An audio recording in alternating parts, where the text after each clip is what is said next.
Representative Grell. Thank you, Mr. Chairman. Certainly in this budget, we can't provide every restoration to every line item that some of us might like, and we certainly can't go back and revisit last year's budget, what was in, what was out of last year's budget. But I believe this amendment does a very good job allocating the resources and establishing the priorities based on what we have available this year. I'm especially pleased with the restorations, as others have mentioned, to basic education, the K through 12 level, especially the $100 million in accountability block grants. I think we have recognized what was done last year, what had to be done last year with higher education, and that's why we were able to restore higher education or maintain them at last year's level in this year's budget.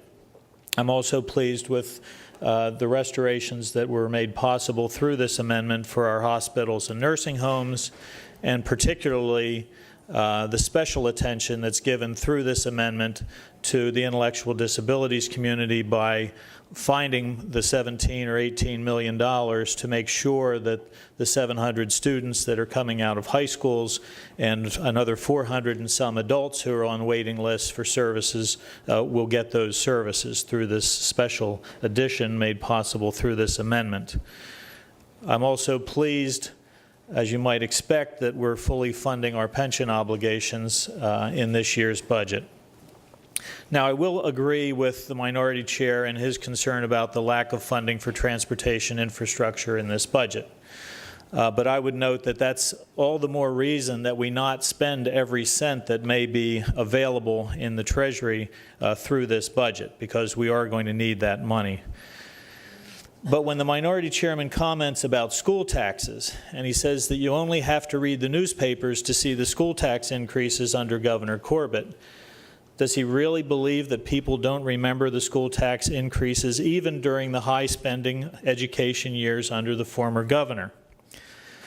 This legislature has actually helped keep those tax increases within reasonable bounds by applying the index to school tax increases. There are many reasons that individual members could pick out things that they don't like about this particular budget. But on balance, especially in light of the things that I've highlighted, a budget may not be a perfect budget, but I've been here 8 years and I haven't seen any budget that's perfect. But this is certainly a budget that I'm prepared to support, and I would encourage my colleagues to do so. Thank you, Mr. Chairman.